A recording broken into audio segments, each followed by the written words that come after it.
Ladies and gentlemen, boys and girls, welcome back to Beer versus Ivy, episode number 25. I'm your co-host, Signer Saw, brought to you with the best co-host in all of the land, Mr. Jackson Gross. Jackson, it's Monday. We're back. How we doing? I'm doing pretty good. Happy to actually be doing a show on a Monday at our actual scheduled time. So Woo! shout out to the scheduling gods for letting that happen. Shout out to the scheduling gods indeed. But I'm doing pretty good. I don't think we did an episode afterward that, but I broadcasted 2 baseball games last Saturday. It was UIC versus SIU. UIC got both wins. First game came in on a walk-off single. That was really cool. And then the second game, UIC pretty much. SIU's pitcher, I can't remember his name, but had like 11 strikeouts in like 5 2/3, something like that. So he was dealing, but UIC was able to pull it out because SIU's defense is about as good as my little league defense from time to time. Nice.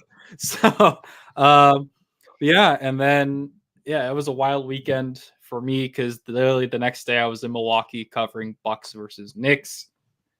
So then that was a rough one because Jalen Brunson is apparently God and the new Derrick Rose for Tom Thibodeau because he scored 43 points.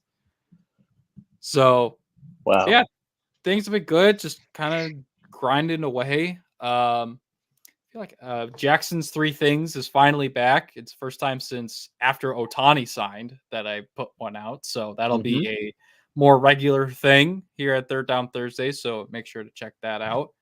And yeah, just keep plugging away. And I think I'll let you revel in this news since I don't think we put Third Down Thursdays put it on Twitter, but I'm gonna let you rock with this one. What we got going on, Si? That's the last. I know what you're talking about. That's the last thing I'm saying. So, Okay. Sai's doing all right. Had a good weekend. Woke up to some iffy news this morning, but like, it's just not really worrying about it. But focus on the positive. The positive is good right now.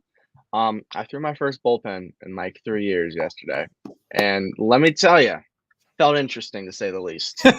like I didn't strike anybody out.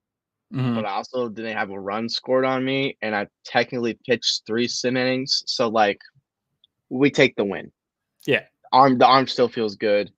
However, the rest of my body is just kind of sore, but that's also just because I've been working a bunch at my new job all week, which also has to do with baseball.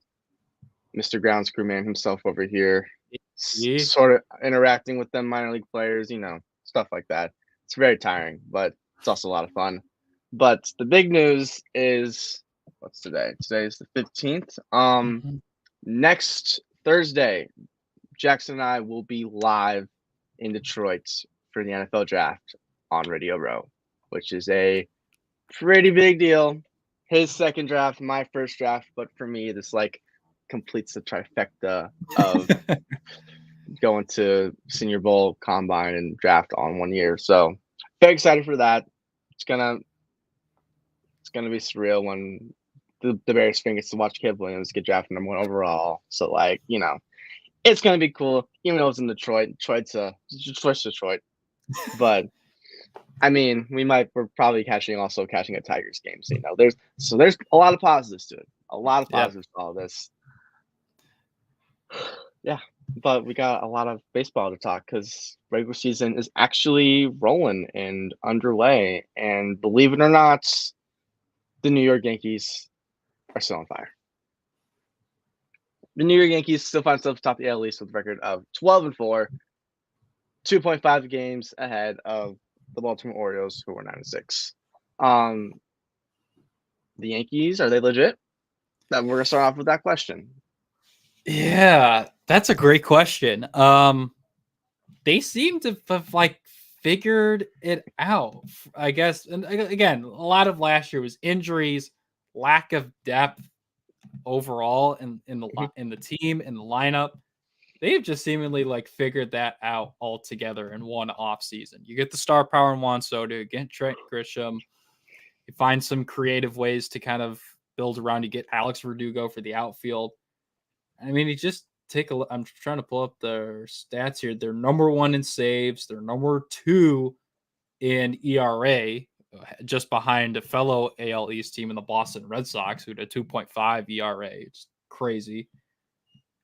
So yeah, they're finding a way. The pitching is improved even without Garrett Cole. Like, I think Carlos Rodon might be sort of back. He's figuring it out. Nasty Nestor, like with that fake pitch yesterday or whatever. Is that even legal? Did he in trouble for that? I don't even know. But it's and that offense, Judge is rolling around, Soto's rolling around, Volpe has decided that he wants to set the world on fire. Oswaldo Cabrera has forced himself in that starting lineup. Glaber's still Glaber. Giancarlo Stanton's remembering actually how to hit the ball and to run. It's Verdugo as the 7 guy in that lineup is just kind of sneaky good. Like, the Yankees are still on fire. And it's interesting. Yeah, Volpe's 3rd, tied for 2nd in the league in batting average with Jose Altuve. Let me see. Can you guess who number 1 is? I just want to see if you can guess. Who's number 1 in the league in batting average? I actually don't know. It's a ginger. Justin Turner? Yep, he's batting .386 with the Blue Jays. Of course he is. A former Red Sox doing damage. Love to see it. With William Contreras and Ryan McMahon rounding out the top 5. Okay, William Contreras I knew was up there, but Ryan McMahon is 373.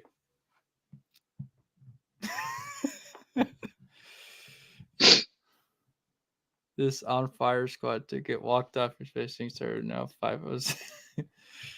Oh my! I mean, yeah, but that's not the point. The Yankees are still good. That's the point though. The Yankees are still good. Them and the Orioles, I think, are going to be fighting for that 1 and 2 spot all year, because the Rays have the Rays, in my opinion, so far, sort of like plateaued out. Mm-hmm. Like they might sneak into a wild card spot, but the offense is just not really. It's not really there. Red Sox. Don't really explain that one too much farther, and then the Blue Jays are in kind of like the same boats. It's like they're just not firing on all cylinders yet. So it's interesting to see.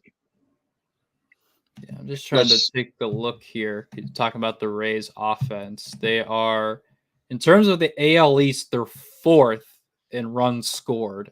It's 68. So I was wondering, let's see, they are, where are they? They are 19th in RBIs with 63. Yeah, not the prettiest, but it could be worse. It could be worse. It could be worse. Again, they're going to be carried by their pitching, just like they have been for almost every single year. So, right. But yeah, I think their hitting is definitely a bit of a concern, just a little bit. They'll go on the run that they're bound to go on at some point this season. It's still mid-April. The Rays will do the magic voodoo that the Rays do. Can't explain why. Can't sell tickets, but they can make moves. It's weird. But on to another AL Central team. Not AL Central team. Oops, spoiled it. Does the AL Central have more than one good team? It's interesting to look at because the Cleveland Guardians sit right now at first place at 10-5. Yes, the Cleveland Guardians are 10-5. Couldn't tell you why. But the Kansas City Royals nipping at their heels at 10-6. Detroit Tigers are 9-6. Last year's division champions, the Minnesota Twins, are in 4th place with a record of 6-8. And the Chicago White Sox are 2-13. Yeah, if you weren't gonna say it, I was gonna say it. The 2-13 Chicago White Sox also just signed Tommy Pham for the culture. You're welcome. Yeah, I don't understand why it's a minor league deal. That didn't make any sense. Because I think what they're going to do is they're going to give him a week or two in the minors to try to get ready and then bring him up. Because supposedly they like batting Robbie Grossman lead off, I guess, right now, who also wasn't on this team at the beginning of the year. It's only up there because Lou Bob got injured. Their team's just so fascinatingly bad. Yep, and they just called up a new prospect. He's making his first start tonight. I can't remember his name off the top of my head, but let's see if it's in the transaction logs. You can talk about the AL Central a little bit. Yeah, so I was shocked because I knew the Royals were off to a hot start because Bobby Witt Jr. might be the greatest combination, the greatest, like, how am I going to try and explain this without coming off as like insane? Okay, I'll put it this way. He is already a top 5-tool infielder of all time. Just purely, not by numbers yet, not by total numbers, but by pure skill in every single spot. He's already there. I mean, hopefully it doesn't crash my Google, but again, for whatever reason, but like his baseball savant page is just ridiculous. He's in like the 95th or higher percentile in almost everything. Let's see if I can pull him up here. He's something. He is something. Yeah, he's just insane. I do want to show some love. The Guardians.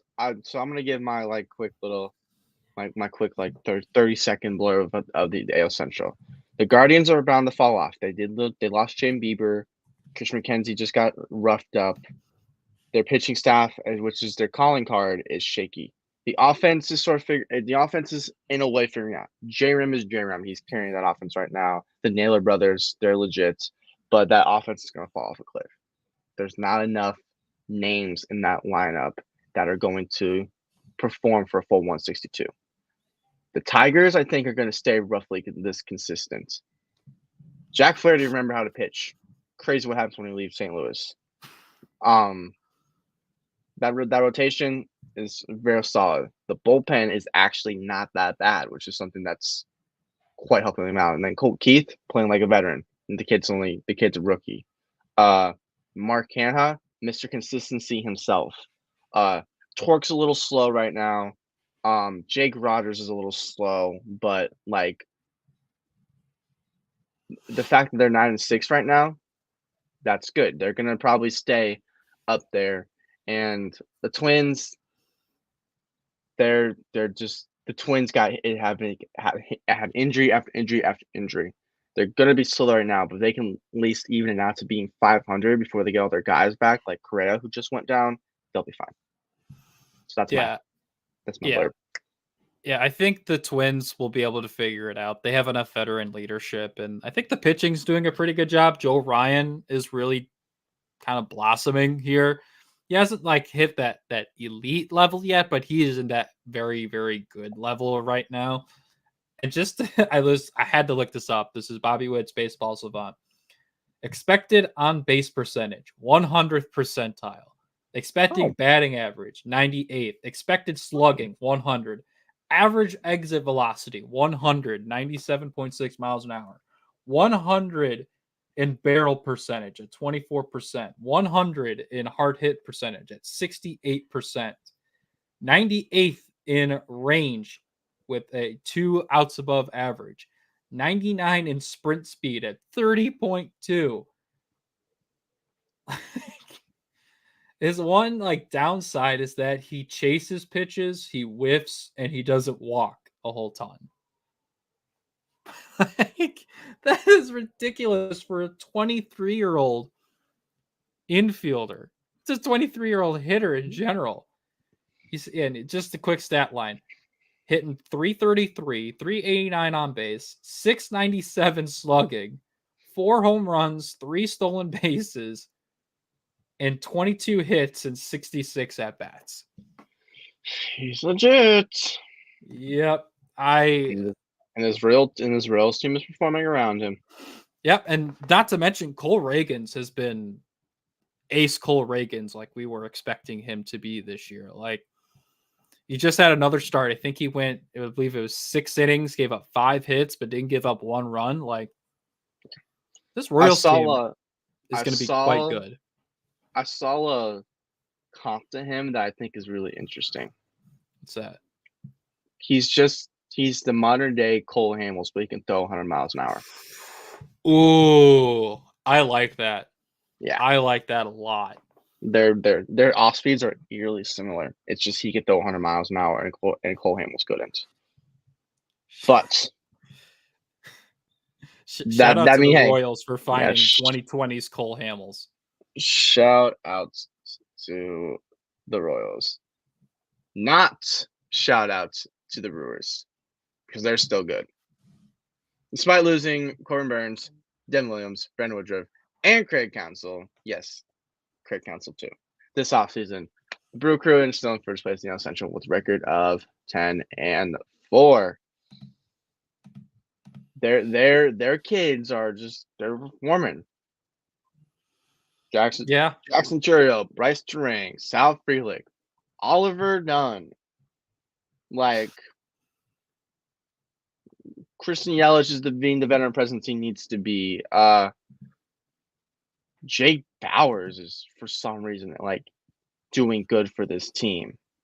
The pitching staff hasn't fallen off the face of the earth.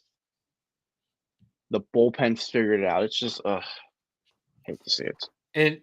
And here's the big thing that I've noticed, because I took a look back at my 2022 like midseason recap that I wrote for Third Down Thursdays.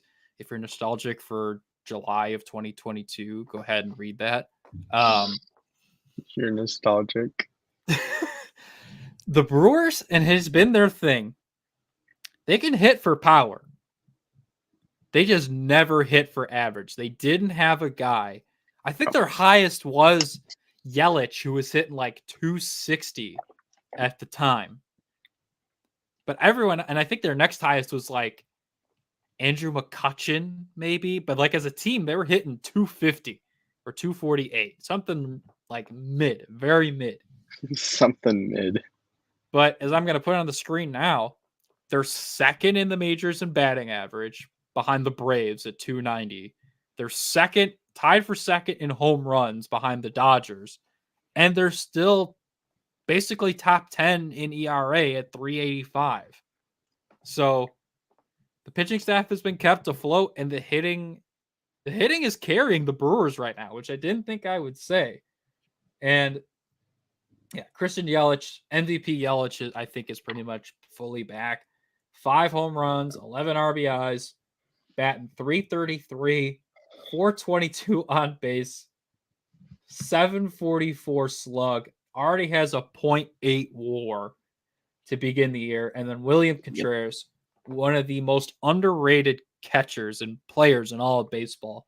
4 home runs, team leading 15 RBIs, and batting .375. Yeah. So it is so frustrating. I thought at the very least the Brewers would be mid. They'd be they're 10-4. I'd probably think they'd be like 8-6, 7-7. 7-9. So it was 7-9. But whatever. 6-8, something like that. Yeah. And for them. And I had to check because I'm like, have they played anybody good? They took 2 of 3 from Cincinnati, took 2 of 3 from Seattle, and they just took 2 of 3 from Baltimore. At Baltimore.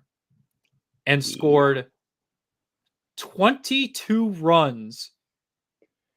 Outscored the Orioles 22-6 in the first 2 games of the series. God damn it.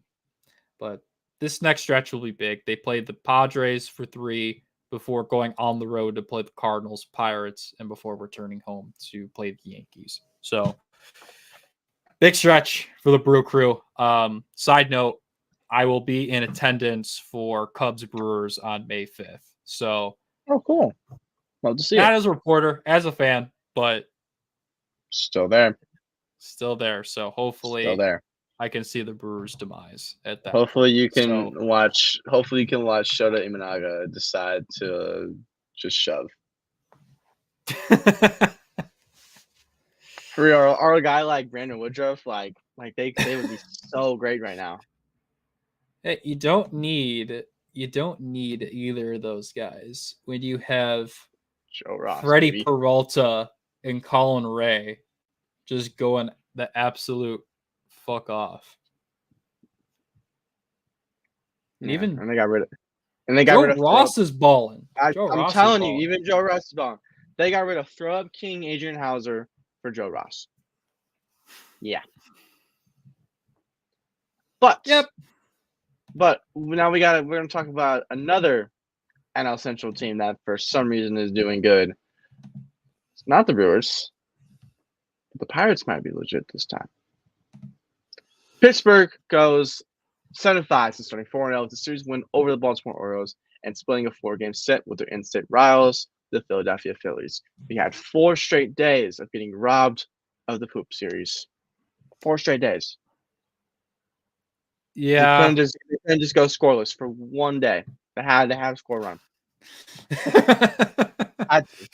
Had to. Hey, at least we had at the start of games. But the only thing is we were robbed of one game because the Phillies had to wear their new City Connect jerseys. No. But hey, at least we got that. But yeah. The City Connect jerseys are interesting too. I'm really not sure how to feel about them. Yeah, we'll get into that later. Oh, yes, we will. But I remember the last time we were on, we talked about how this next stretch for the Pirates was going to be determining whether they were actually kind of legit or not. Because, like we said, we did say last year, we were talking about last year, they had this hot April, or first couple of weeks in April. They looked really good, but then eventually just kind of fell off the wagon and finished 4th, because of the Cardinals being batting practice last year. So, yep, but yeah, batting practice indeed. 7-5 after starting the year 4-0. They got a series win over the Nationals, series win against Baltimore. I was a little surprised about. They split against Detroit, and then they split with the Philly. So, none of the losses they had were bad. 5-3 loss, 5-2, 5-3, 5-1, 4-3. That's why it's interesting. Those like kind of no-name rotation guys of Martin Perez and Bailey Falter and the emergence of Jared Jones with Mitch Keller at like sort of the top of that rotation. And who's their other guy? Marco Gonzalez. All right, former Cardinal Marco Gonzalez. Yeah, basically the three. Wait, 2 of the physical lefties. I saw 3 of them. And the funny thing is that Keller and Jones have the worst ERAs of the bunch. It's the 3 lefties who are just there. It's Martin Perez who literally got signed up to eat innings. So hopefully you could be fine. Bailey Falter who got shelled last year, and Marco Gonzalez who has been historically just a mediocre pitcher. Yeah, okay.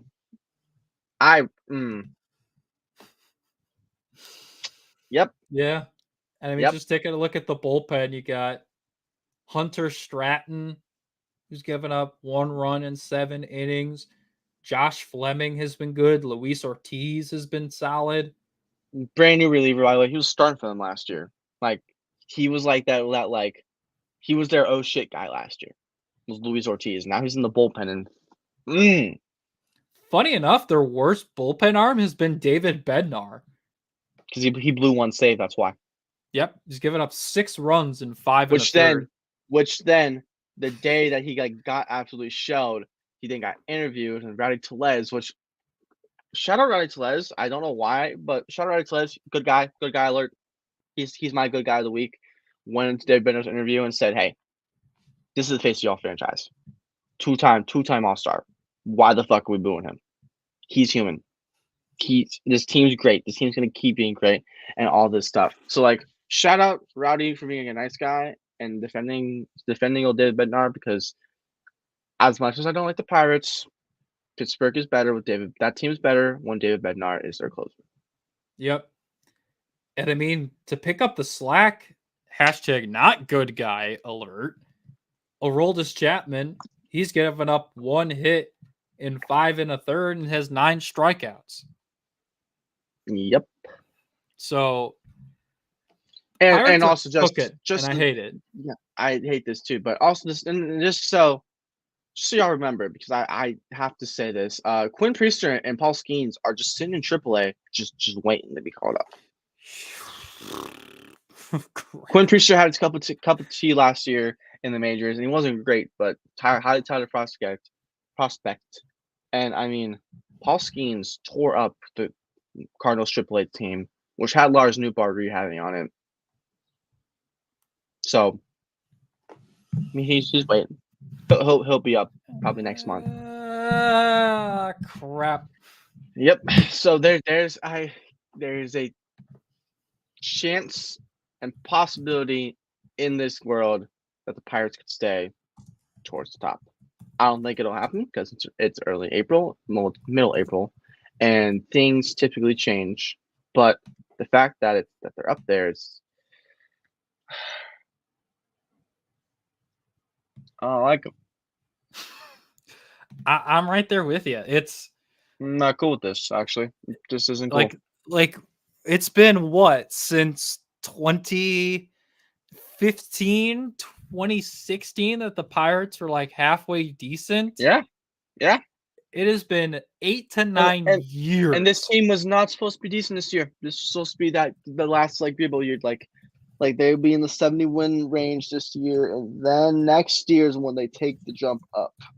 But nope. Brian Hayes can play baseball. O'Neal Cruz still has it. Jared Chiolo is their second baseman. Because of course it is. The platoon of Rowdy Tellez and Connor Joe is feeding families. They traded for Joey Bart, and then Joey Bart goes 3 for 4 in his first game. Yeah. And is a hero. A hero. Oh, and then the outfield. Ryan Reynolds, still him. Jack Skwinski, a dog. Edward Olivares is batting cleanup for this team. Michael A. Taylor's hitting at the bottom of the order and still playing Gold Glove defense. Why? What about this team is making sense? Because I can't. You know the world is coming to an end when a player leaves the San Francisco Giants to go to the Pittsburgh Pirates and plays better. Who? Joey Bart. Oh yeah, no. I was like, that's when you know the world is coming to an end. The world is. I do have actually a better good guy of the week than Rowdy, but he's also still on the Pirates. Okay. Andrew McCutchen, shout out to him. Hit his 300th career home run. He's good guy. He's good, very good guy. He's good guy of the month, not good guy of the week. He's his shout out Kutch for 300, which he hit 300. It was a kid who caught the ball. The kid came back, did a little meet and greet with Kutch. I'm not sure exactly what he got, but not sure, but he got a hug, and that's pretty cool. Yeah, the kid was head over heels. The kid was head over heels. Oh, sorry. Go ahead.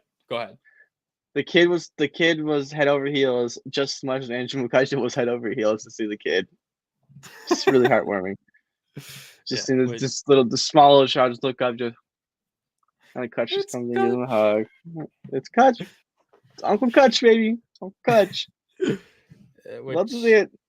Which is more than what a Dodgers fan got for Ohtani's first home run as a Dodger. That was horrible. Yeah, it makes sense though. It's the Dodgers. What do you expect? But I'm assuming you know the whole thing about it, right? They basically detained her and wouldn't let her leave. Mm-hmm. With the money, this money bag organization is just what they do. They do what they want to do. But that's okay. Talking about the West, we're not going to talk about the AL West, but we're going to talk about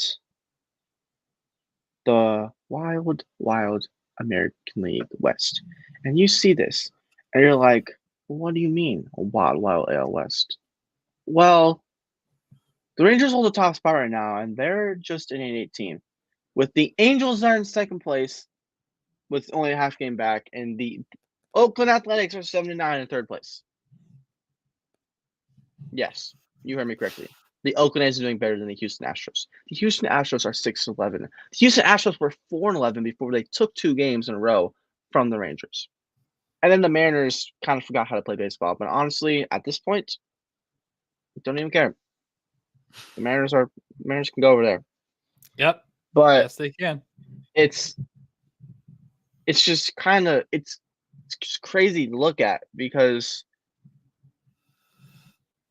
the defending World Series champions are only playing 500 baseball right now, but they're still leading.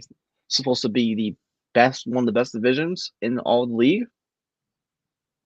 Like looking at like top 3 wise, like between the Astros, the Rangers, and the Mariners, that's supposed to be one of the most competitive like races for who's going to take the crown. And it's not really competitive right now. Yeah, I mean, the quote unquote best team in the American League West over the last 10 games is the Oakland Athletics. They're 6-4.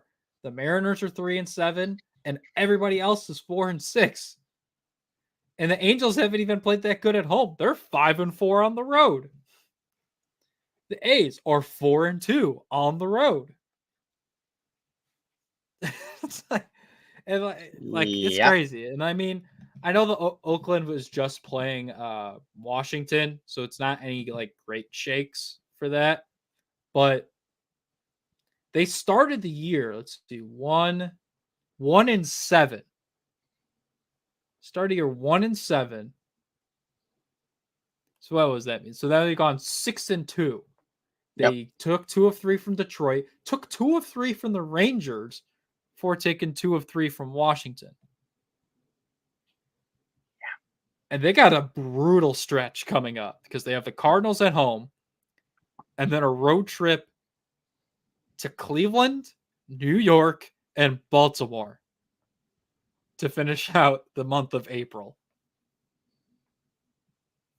And then they play the Pirates at the end of the month. Good Lord, pray for the 5 Oakland A's fans that are still left. And shout out to Paul Blackburn, who hasn't given up a run in 3 starts. Yeah. It's been crazy. And I think we know the main culprit for why the Astros have been so bad. Yes, they've had a pitcher almost throw 2 no-hitters in like a span of like 2 weeks. Okay, hold on. Ronald Blanco did throw a no-no and then almost threw a second no-no. Yeah, that's why I said almost 2. Okay. My bad. Accountability. It was me. Accountable. Because despite that, they are 29th in the league in team ERA at 5.32, just behind the Marlins, who are 3-13 with an ERA of 5.13. And the only reason they're not 30th is because the Colorado Rockies and Coors Field exist, and they have a 6.32 ERA. That's the most shocking thing for me, because when you think of the Houston Astros, they add Josh Hader, they have Presley, they have Abreu. They're still trying to work back with Justin Verlander. Hunter Brown's supposed to be this amazing pitching prospect. No, he's not. And he's not. And his tattoos suck too. I mean, Christian Javier and Ronald Blanco have been all right. But Ronald Blanco's not even supposed to be good. Yeah. Not supposed to be good. He's given up 6 hits in 3 starts. This is a 32-year-old who has had 10 starts under his belt. And he's arguably the ace right now. Yeah, okay.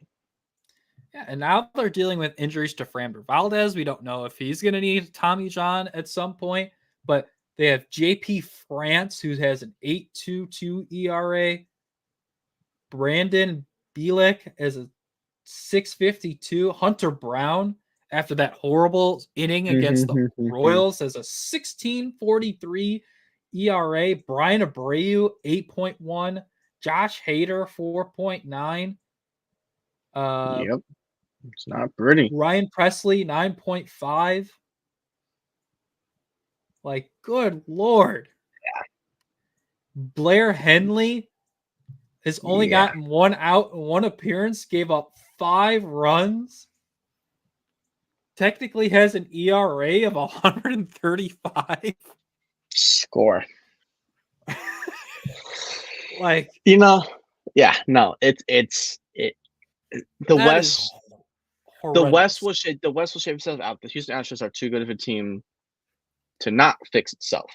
So with it takes time. But Jackson, you know what this Houston Astros pitching staff needs right now? What's that? They need some good auto insurance so they can go to the pitching lab and figure out what they're doing wrong. Here's to the grown-ups. Your car is now your office, stage, nursery. Sorry, Erie Insurance offers products that lots of other companies don't. That's a big deal, and it's a good deal, too. And with Erie, you get your own independent agent, not a giant corporate call center or some online robot. You meet with a real person, like this. Your local Erie agent is Building Block Insurance Group. Get a quote today at 704-464-4544. Erie Insurance. And when you contact our guy, Jeff Fortepney, at jeff@mybebig, or call him at 704-464-4544. I get the fours right eventually. Make sure to tell him that Third Down Thursdays and Beer versus Ivy sent you, and that, let's see, my dog Linus is better at Call of Duty than him. I was gonna say the apple cider donut that I'm eating is better at Call of Duty than him, but that works too. Had to bring here's my apple cider. Here's my apple cider donut, guys. Whoa! I didn't realize there's an apple cider donut that's cooking. That's cooking. It's fire. I'm sorry, I got hungry. I had to do it. No, you're good. This is taking place besides underdogs, guys, because underdog app is not working on me today, so we're not getting no bets today. Sorry, y'all. I had something pretty good cooked too, but okay. I was okay. You know why? Because it probably wasn't gonna hit anyways. It wasn't gonna hit anyways, so it's okay. I just lie. Sometimes they do hit. I haven't really been betting. I'm like, I'm in like a half retirement when it comes to betting, guys. I just want y'all to know. Okay. Transparency. Which is why this is a great transition. You know what else we need transparency on? The injury bug. Because what is this? Okay. You know something happened. This is happening. Hold on. Got this up for this one. All right. So, injury bug saying pitchers hard. Spencer Strider, Gary Perez, Garrett Cole, Fernando Valdez are either out for the season or facing concern with their UCL/pitching elbow. Just for those who don't know, that's the UCL is. The UCL is like somewhere in here, in this just like general area. Also, Shane Bieber's in this list too. Oh, yep. But transparency. But a lot of people, including myself, are asking the question: why? What's happening? Like, what's the problem? Like, why are all of these pitchers, in particular, pitchers who throw hard, like who have a very quick fastball, 96 mile an hour are up, why are these the guys getting hit the hardest? It's the pitch clock. And I understand. Like, I greatly understand, like, Rob Manfred and MLBPA and, like, everything they want to do. Like, they don't want fans to be bored. They want the games to go quicker, which means they're giving pitchers 18 seconds, if even 18 seconds per pitch to get ready to go through everything and to perform a pitch. They're having to rush. They're not taking the time that they should be taking to throw. Like everything else they do, like they're like how they prepare all week for their starts. Like like what they do for like recovery and modern technology, modern medicine has never been better than it is today on April 15th, 2024. But you're telling me that now, when modern technology and modern medicine is the best it's ever been, is when we're seeing the most pitcher injuries ever? Make that make sense.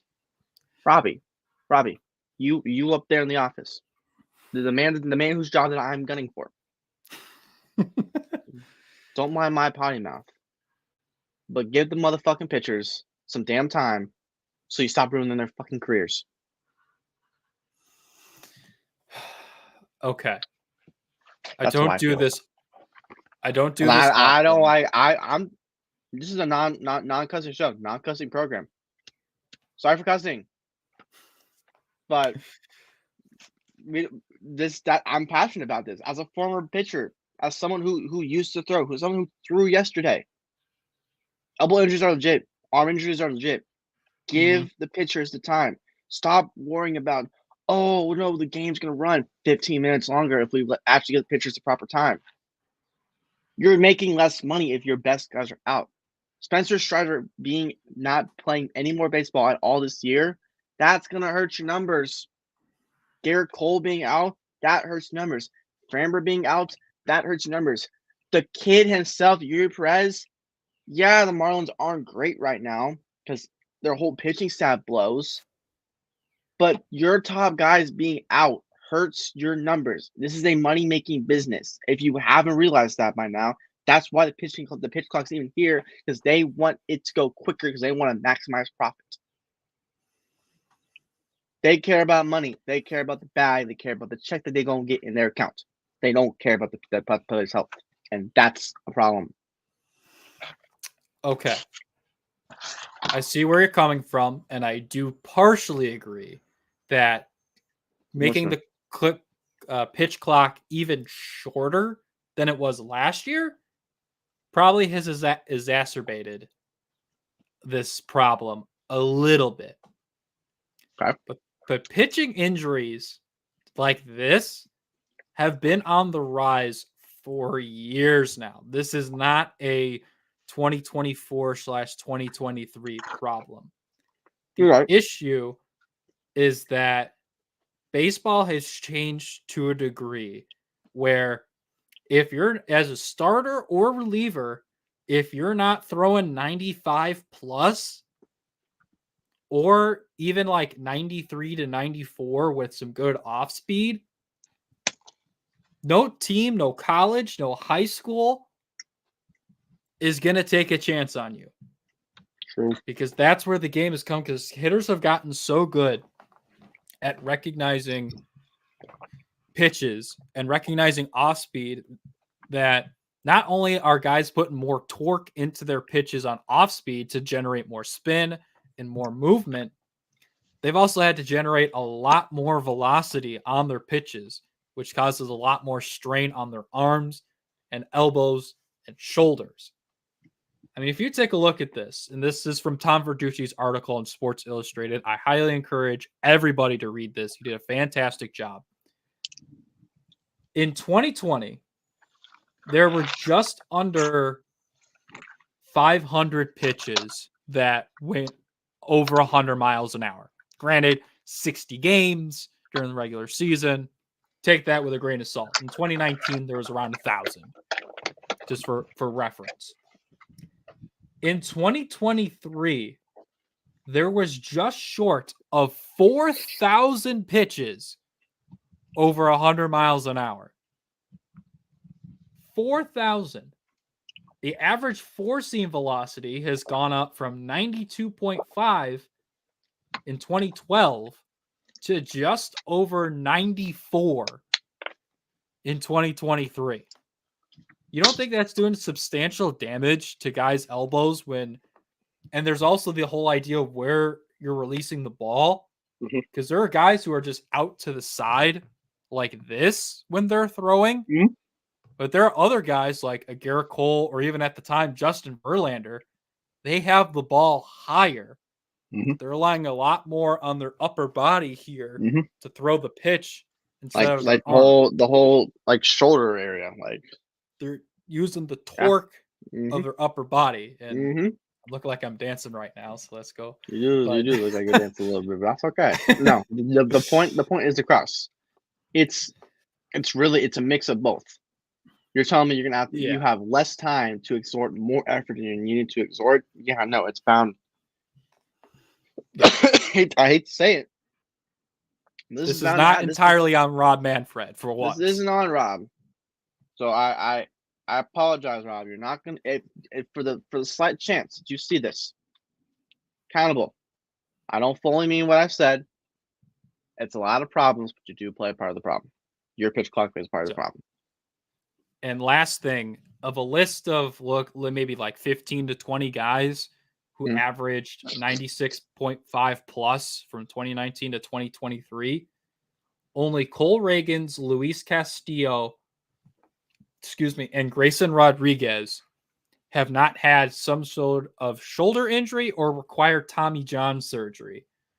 Drew Rasmussen has had his UCL repaired 3 times. Ohtani twice. Sandy Alcantara, Tommy John surgery. Jacob deGrom has had 2 Tommy John surgeries. Zach Wheeler has basically rebounded because he hasn't had a Tommy John since 2015. Mm-hmm. Shane McClanahan, 2023 Tommy John. Brandon Woodruff's shoulder surgery in 2023. Luis Severino, Tommy John surgery in 2022. Dylan Cease, Tommy John surgery in 2014. Like, the quest for velocity. Jordan how Hicks, guys are throwing. His velocity has had countless arm injuries. Jack Flaherty has had arm injuries in his career. Kenta Maeda just had arm injuries. Like, almost the majority, there's more pitchers that have had an arm injury, an arm or shoulder injury in the league right now than pitchers who have not.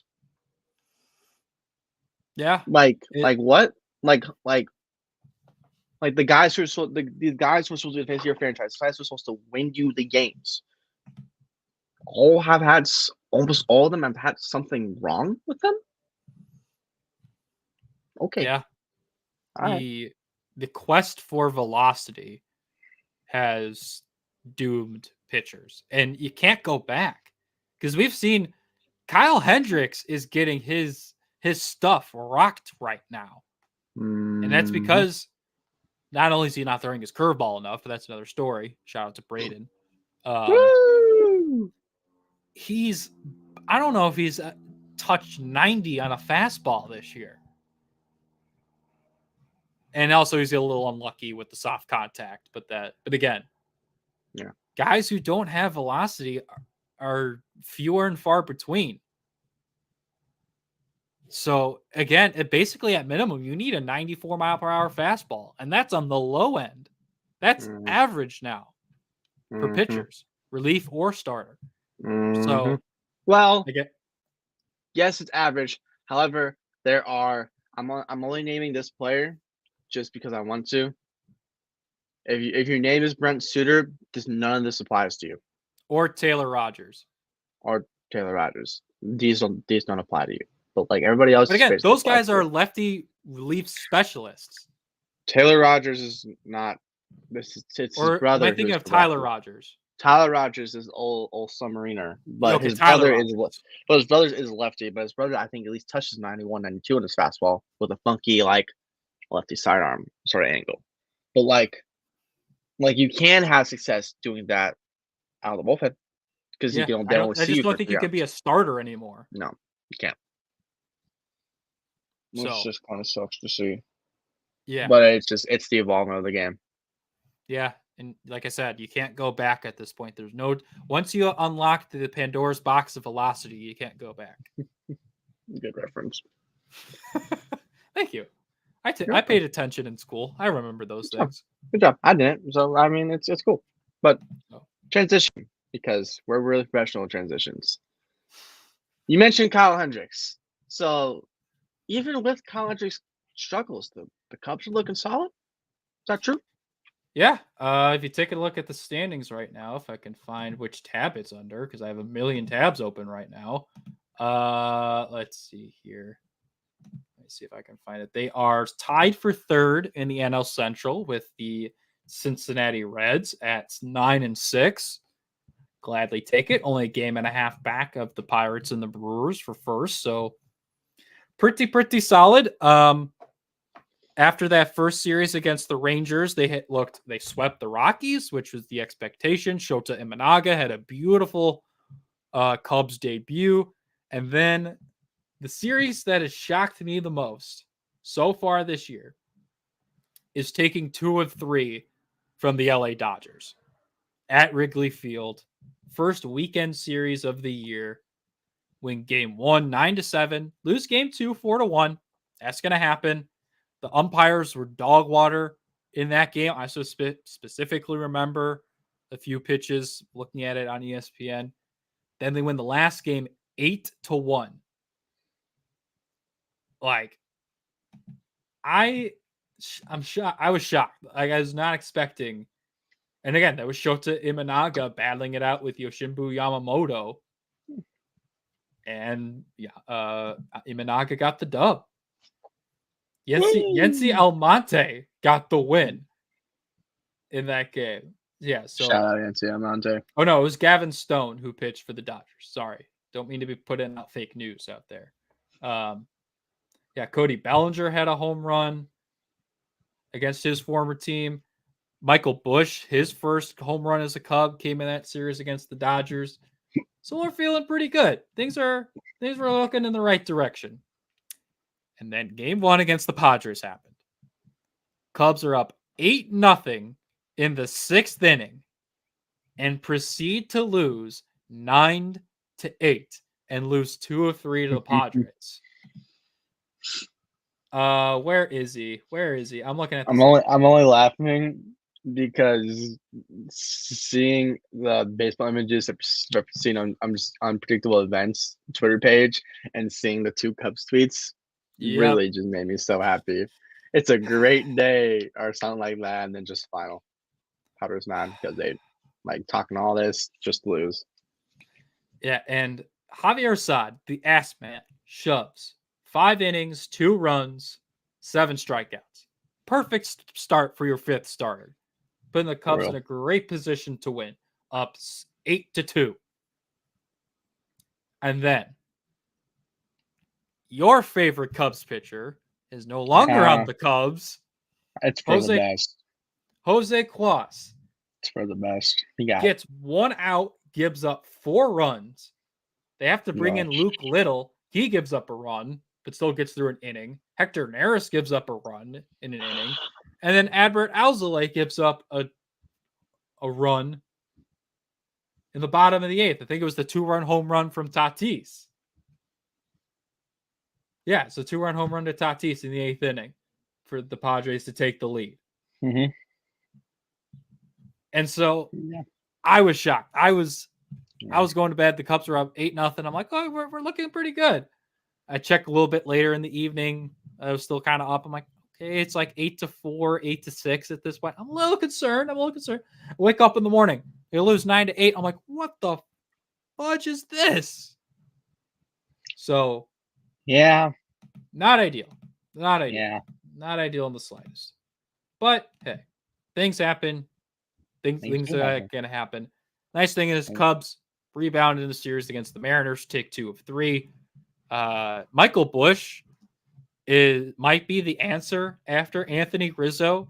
4 straight games with a home run, 1 shy of the franchise record, which is 5, which is held by Christopher Morel, Sammy Sosa, Ryan Sandberg, and Hack Wilson. All some of the greatest Cubs hitters we've ever seen. Okay, I thought you were going to say something about Morel. That's why I paused. Nah. The 50 Maybe home run. That's fair. The 50 home run, 30 error season for Christian Morel is perfectly on. He had a couple of really nice stops. I'm thinking it's more like 35 errors, but yeah, no, it's gonna the DRS. It's not gonna be pretty. But hey, he's making it work. You'll look at the offense numbers. You'll see that 240 average, 27 home runs, 96 RBIs. You'll be like, man, I like that. Then you'll see the 29% K rate, and you'll be like, man, don't like that. And then you'll see the negative DRS at third. You'll see that negative 0.6 at DRS at third base. You'll be like, I also don't like that. But I like the 27 home runs, so we're gonna take it. That's gonna happen. Exactly. So overall, and Mark Leiter Jr. has been awesome. Hasn't get up a run out of the pen yet. So shout out to Mark Leiter Jr. Yeah, things are looking pretty good. Finishing out the West Coast road trip with 3 games against the Arizona Diamondbacks. Got Ben Brown tonight. Have fun with the Diamondbacks. With Merrill Kelly, Kyle Hendricks against Henry. I don't know who that is. Tommy Henry. He's I think this is gonna be his last start in the rotation because his next turnaround, Monty will take his spots. Okay, and then Jordan Wicks against Brandon Pfaadt before the Cubs return home for 4 games against the Marlins and 3 games against the Astros. And in that last game, it's going to be Blanco against Assad, which hopefully Blanco doesn't throw another honestly, near that'll be an entertaining matchup though. Like really looking at. So and Jordan Wicks is going to be on TBS against Hunter Brown. So the Cubs should put up like 8 runs. So we should be good for that one. The Cubs get Sunday Night Baseball against the Red Sox in Boston. Makes sense, actually. No, it makes sense. It's 2 historical franchises on a weekend series. Come on now. So that'll be good. But it's going to be a big stretch. Some unexpectedly easier opponents coming up in at least the Astros, and the Red Sox aren't easy. They got a good ERA, but the Astros, I expect it was going to be a lot harder. But who knows where they're at by then. But overall, again, I think I said it the last time, cautiously optimistic. Bellinger, Morel, and Nico haven't been great to start the year, but still winning games, still over 500, still in the division race. I'm okay with it. Got some things to figure out. Jameson Tyone should be coming back soon. I don't know if he's going to start in a game against the Diamondbacks. He'll probably pitch at home against the Marlins. Not sure about Justin Steele yet. And shout out to Keegan Thompson for coming back. And we'll see. Also, the Cubs also signed Julio Teheran. Not sure what's going on with that. And they just called up Alexander Canario. So who they send down? I don't know. They haven't said who or yet. So I'm going to take a look at that. Well, you go ahead and talk about the St. Louis Cardinals, who are in last, but not by much. We're playing the same baseball we've been playing last year. We are on the exact we're actually on the exact same trajectory to finish exactly how we finished last year.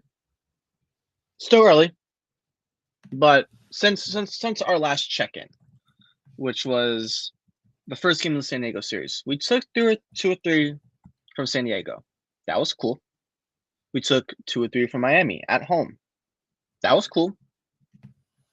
But then we dropped 2 or 3 against Philadelphia, and we just dropped 2 or 3 against Arizona, losing our game yesterday, Sunday, 5-0. This team, I thought we were different. I thought it was different. But it's either our offense will perform and our pitching staff won't, or our pitching staff will and our offense won't. And it's been a lot more of the pitching staff is performing. You wouldn't, looking at these numbers, looking at like some of the scores, like the Arizona series, we won 9-6, but then we lost 2-4, and we lost 0-5. Like looking at that, you're like, oh, but it doesn't look like your pitching staff is performing. Staff is just fine.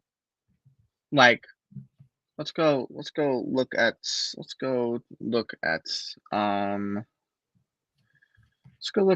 of the guys, some of the folks in our rotation.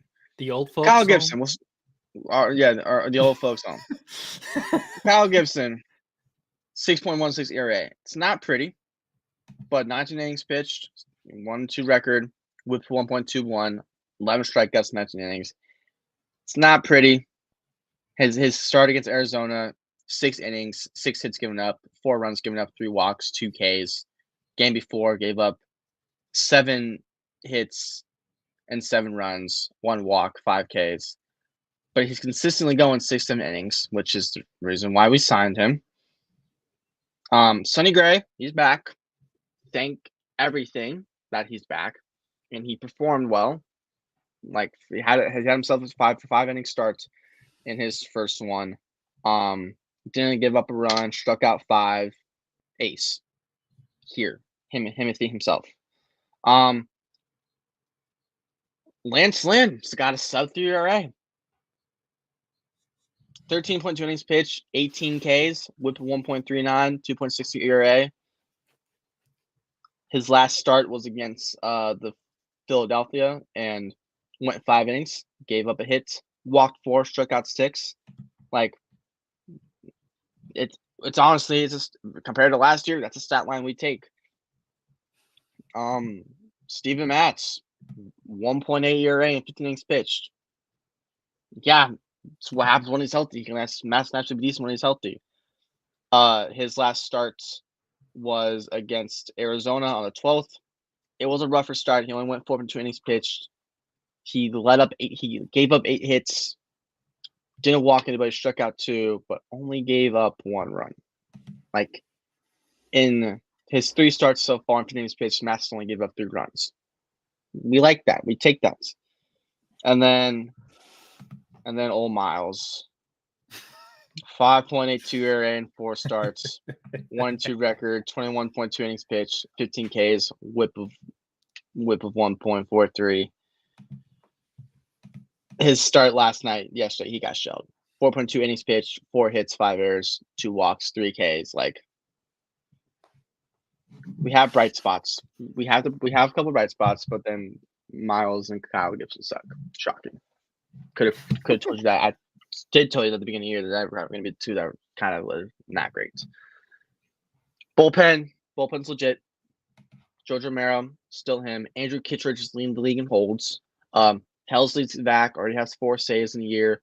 We've yet to lose the game that Helsley's pitched in. Giovanni Gallego's still holding down the 7th inning. The pen is good. The offense is slow. The offense Liebentor's looking pretty solid. Yeah, no, Libby's like whiff rate is a lot higher than it was last year, and that's extremely, extremely lovely to see. But it's the offense that really has the problem. Paul Goldschmidt just hit his first. I mean, not Paul Goldschmidt. Nolan Arenado just hit his first home run on Friday. We have Lars Nootbaar back, which is great. Getting Lars back is good. Still waiting on the return of Tommy Edman. We're still waiting on the return of Dylan Carlson, but this offense is quiet. It's like if our starting rotation can keep eating the innings, and like for the 3 of the 5 who are actually doing good, if they can keep doing good, we will win games. If the bullpen keeps doing what it's doing, we will win games. It's right now. It is the offense. The offense was supposed to be our calling card this year, and right now they are what's holding us back. It's still early. We're about to start a 3-game series with the Oakland A's this week. That First should be a good series. I'm excited for that. The first game, it's at Oakland. First game's tonight. Sonny Gray's on the mound against Ross Stripling. So the matchup is, I would say the matchup's favorable to us. I like if we take 2 or 3, we're good. A sweep would be awesome, but I can never expect anything from this team. And then we're off on Thursday, and then we have 3 games against Milwaukee at home, and then we have 3 games against Arizona at home. So how we do against Milwaukee this weekend is gonna be how I base off like, okay, how is this team really gonna do? So yeah, we're in last. Yeah, it is what it is. We can get out of last easy. We're still missing pieces, which is a big thing that a lot of people would need to remember, that we still got a lot of guys who are on the shelf that are per se holding us back. So it's wait and see. Yeah, I think that's reasonable. If I had to like make like official predictions for like this next 9 games, I'd say you take 2 or 3 from Oakland, I think he probably, as good as Steven Matz has been, I think Paul Blackburn has been better. Probably lose, and it's a getaway day. Probably lose on Wednesday to Oakland. Not a big deal. You got Sonny Gray and Lance Lynn. I think he'll be fine against Stripling and Sears. JP had a really good start though against. That should be a good one. That middle game will be good. The middle game is the one I'm looking forward to. Like I'm only looking forward to this. Like this game will be good for the fact of, can Sonny Gray do it again? Sonny Gray can go back starts of 5-6 innings. That's what we're looking for with this. He's gonna have a higher pitch count tonight. If Lance Lynn can only give up 3 runs tomorrow, that's awesome. And then same with Steven Matz. Steven Matz can only give up 3 runs. That's awesome. But Paul Blackburn has been decent, so he will give us some fits. And then against Milwaukee, I'm gonna say 2-1. That's generous. I think because DL Hall has not been that great for the Brewers. That's game 1 against Kyle Gibson. But then again, it's Kyle Gibson that they're going against. So that could be like a high scoring one. I could see it being something like that. Lose game 2. Miles has game 2. We're definitely losing that against Colin Ray. And then Sonny Gray will have game 3, and that's the one we should win. We should win on Sunday. That should be a good one. It's against Joe Ross. So that we based on win. So far, that should be a pitching duel. Yes. And then probably 1-2 against Arizona because it's Lynn, Matz, and Gibson against Fott. Starter to be named later, and Jordan Montgomery. So it's going to be tough, but then, hey, I almost said the Knicks. You get the Mets. You get the Knicks.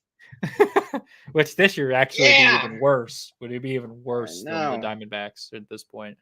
You get the Mets, and then you finish out the month against the Tigers. But hey, then you get the White Sox at home. That should be a sweep. Yeah, it should. Although you did allow the Marlins to win their first game of the year, so who knows? Exactly. So we're probably gonna let them win a game too. Anyways, let's get on to a better note because I don't want to talk about Cardinals anymore. They're kind of on my hate list right now. I need them to have a good week. I just need them to have a good week. However, we got the tier list backs. We got MLB City Connect Jersey tier list. It's going to be a quicker tier list, but still tier list to out our show. Oh, and quick thing. I'm kind of mad at MJ and Bruce for stealing MLB stadiums from us. But they didn't do it. It's okay. They didn't do it. They didn't have time. They did something different instead. Okay, we have to do it next week. Otherwise, they're going to do it. Okay. I can pull some strings. I'll make that happen. All right. Okay. All right. Gotcha. First up, Los Angeles Angels. I think they're like C. They're kind of average in my opinion. Like they're coolish, but like they aren't like. When I think City Connect, I think of jerseys that are like groundbreaking. Like they look super good, aren't super basic. Like, yes, you can do those last. That's fine with me. I already saw what you did. But the Angels jerseys, they're cool-ish, but they're just kind of basic. I feel like if there's a little something extra to them, I would see a B or an A tier for these because I love the font. I love the little thing underneath the whole name. I love the diamond around the number up front. I just think there could have been done a little bit more to that. So I agree. Milwaukee Brewers. Brew Crew, the Baby Blues, they're kind of in like that beer font. B, I guess. I mean, I don't know. I kind of.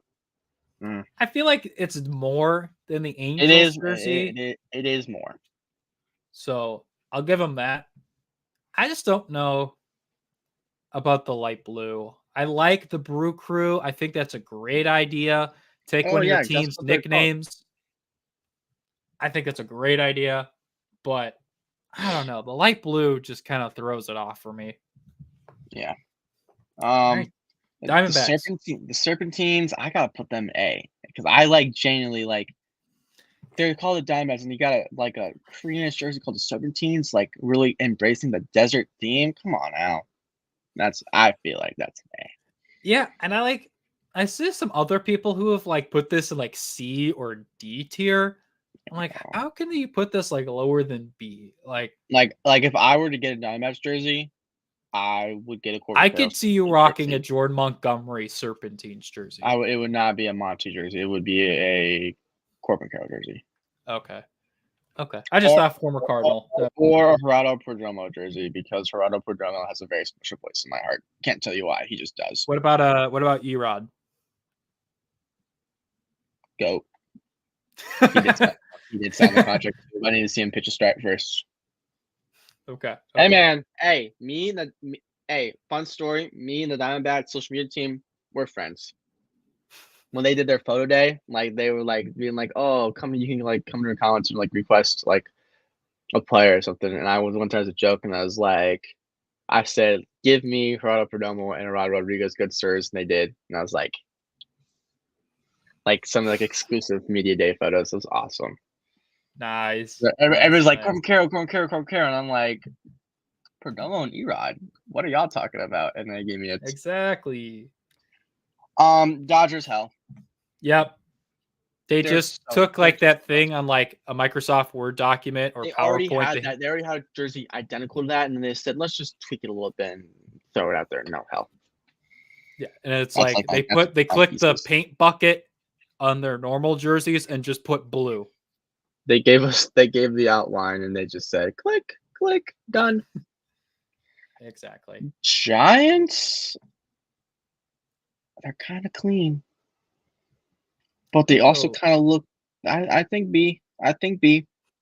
There's G is a little weird, but I like the different orange. I think that's it's a step above the Angels. Yes. Yes. Okay. Marlins. I could go 4 different spots for this. I'm good with that. Yeah. They're different. They're different. Yeah. The embrace of Cuban culture. Mm-hmm. The fonts for Miami, the color. Mm-hmm. It just fits so well. They do look a little funky when the guys are actually wearing them, just compared with the other Marlins jerseys. Yes. But this, with City Connect, this is if we're going to go different, just go super different. It is super different. Houston. Astros. Yeah. I highest I can go is B. Honestly, C. It's Space City. That's cool. But they could have gone so much more extreme with this, and they went really basic. Yeah, because there was potential here, and they didn't perform. Yeah, no, it just like this year. Shocking. Yeah, I agree. I think the concept of Space City is great. If they'd done something similar to what the Houston Rockets jerseys had, in the 90s. Yes. Oh, exactly that. You're telling me, or what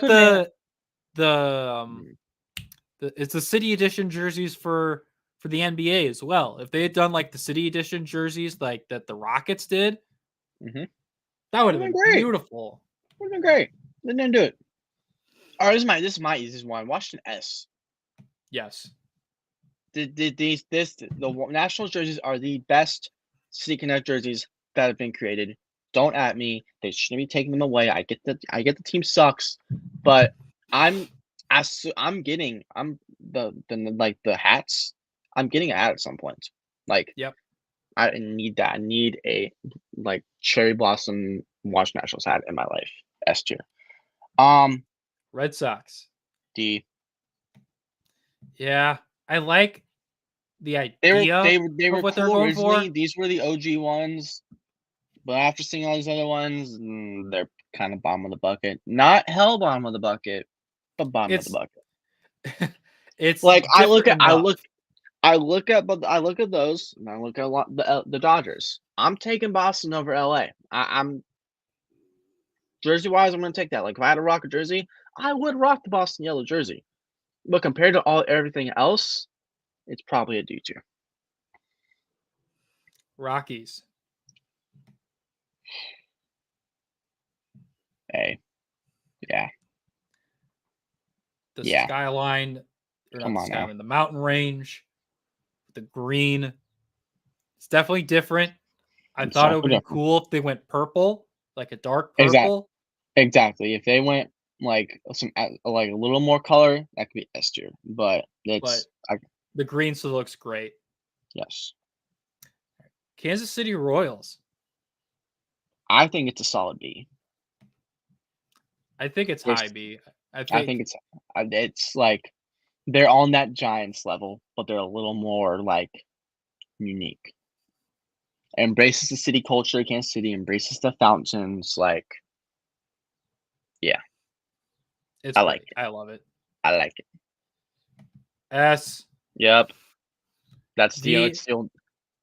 that is one part that's a part of the top three, and only the top three go in the S tier, and that's part of the top three. S. Like, there was a time where I heavily considered buying a Southside Tim Anderson jersey. And Back in thank God you didn't. Thank God I didn't. Thank God you didn't. There was a time where you could probably find one. You it. could find one on clearance though. Oh Like, yeah, 100%. If I found it on clearance, I'm copping. That's mine. My jersey. But yeah. All right. Atlanta Braves. Bold take. I think it's like a C. Like, I get it. It's like the OG, like the A Braves jerseys, but I'm just kind of. I don't know. I would put this honestly. I'd even put this ahead of the Brewers jersey. Okay. I'm cool with that.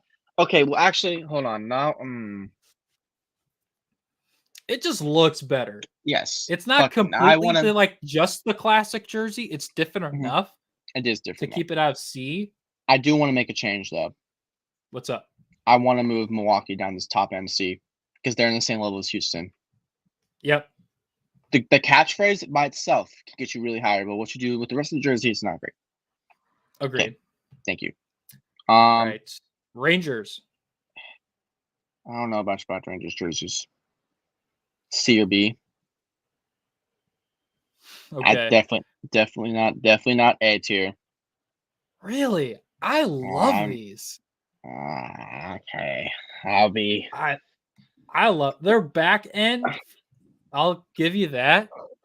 They are back ends. I love these. They are back ends. I just don't know much. The font for both the letters and the numbers. I like them. I know a lot of people hate on them, but I like them. Okay. San Diego S. Put them in there. That's the part of the top three. Would you put that ahead of Washington? No. Okay. All right. Seattle A. D. I'm not the biggest fan of Seattle's. I'm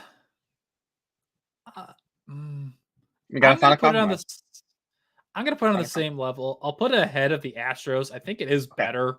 It is better, but like it's just like, like it's kind of cool, but like it's very much into like just kind of a throwback. Yeah. Reds. Cincinnati. I didn't like these jerseys at first, but I do like B. They're different enough. Yeah, they're black jerseys, which is cool. I would rock that jersey. Like a all black Ellie De La Cruz jersey. That kind of hit different. That kind of hits different. That would kind of hit different. Cincy font kind of throws me off a little bit, to be perfectly honest, but I think they look good enough when the guys are actually playing to put it in B tier. And I would say it's on the same level as the Giants and the Royals. Yeah. Speaking of black jerseys, the Baltimore Orioles. C. Yep, I'm gonna put it right in between. The thought about it was great. Like the idea behind it, great. The little details on it, great. It's just kind of a basic jersey. Yeah. Like, imagine if like you see like the colors in the background on the picture and all Mm-hmm. this. Like not all of them, but like just what if that was just like the jersey? Like it was a bright and colorful jersey like that, including like all those colors that relate to the city of Baltimore and the state of Maryland. Yeah. All right. Agreed. Pittsburgh Pirates.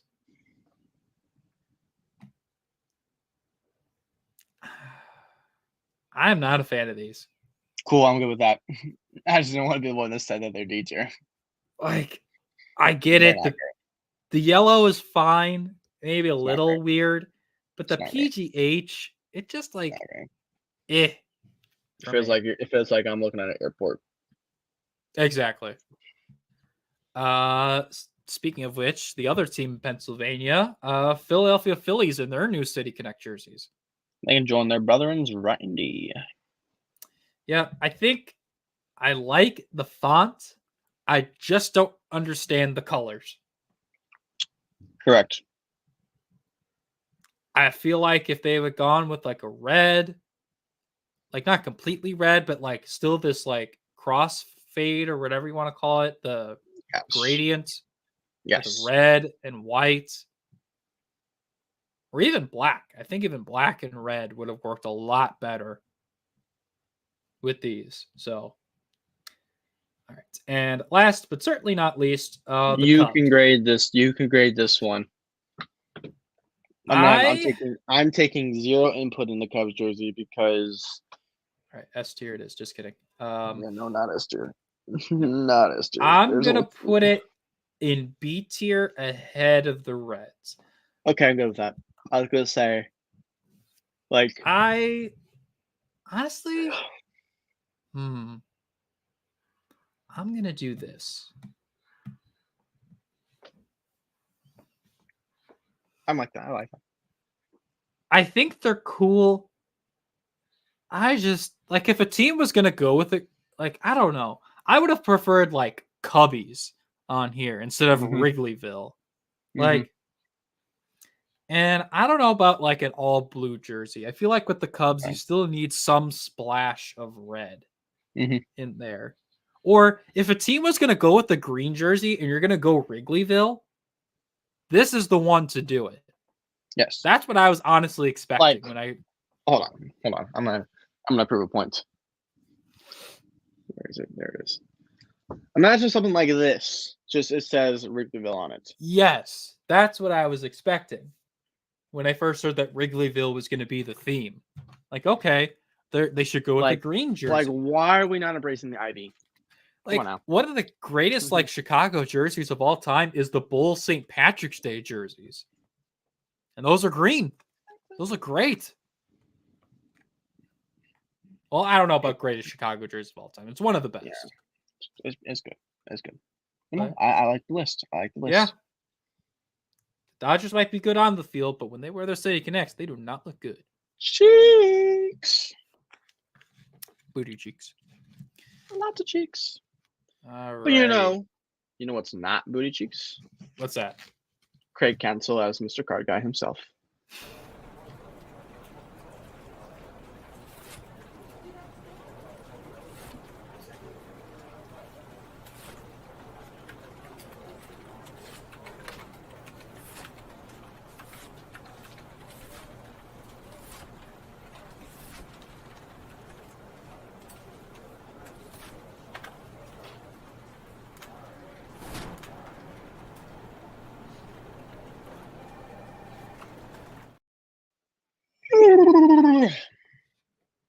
All righty. Good stuff. Any parting thoughts here as we enter the bottom of the ninth? No. Just wanted to say that as part of our potential game going to Tigers Royals, we'll probably have a vlog. I don't know if it's just posting stuff on Instagram or stuff like that, but there will be content. America Park is beautiful. Went there last season. It's a beauty. It's very fun to wander around. There may be a vlog. Maybe. It's if there's not a vlog, you're getting a side day in a life for every day that I'm in Detroit. So stay tuned to that. Also, on the news of vlogs, I'm going to say this now, even though I have to go yell at somebody after this, but Size Super Senior Bowl special should be out by the time of day one of the draft. Yes, finally. I know it's happening. I was promised that it's going to be out before the draft. However, I have to yell at somebody for it to get it done, which was last time. The reasoning is why I won't disclose why it's not done, but it'll be there soon. It'll be there soon, and I might honestly comb through some of the clips I have on my phone and repost them because, radio around the draft. Does not every day that happens, but yep, that should be a fun experience. And actually remembering because I don't know if you saw it, but Bruce called me to tell me everything. Oh yeah, no, I did. Yeah, because you were in the background. Yeah. I honestly forgot what Radio Row was, but I remember that me and MJ were in Radio Row last year. So I do remember what that's all about. So good. So it's going to be a lot of fun. Hella content's going to be coming for that. Our NFL beat writers should be coming out with respective mock drafts, if not a 1.0, potential 2.0, maybe even 3.0. Keep it locked with our guy, Jack Gaffney. He is a scouting report fiend in Monster. I think he just came out with one on Troy Fatana. Tylese. Oh, no, I was thinking of the He did do him recently too, but it was Troy Tylese Fuaga, tackle from Oregon State. So make sure to read all of his draft profiles. Started back I think it was like February or January with Caleb Williams. So if you want scouting reports on some of the next great guys in the NFL, be on the lookout for that. Us here, MLB wise, we should be coming out the next few weeks with some MLB draft profiles. Be on the lookout for that. Braden will have the Cubs weekly recap. That should be up at least today or tomorrow, and I'll have it for next week.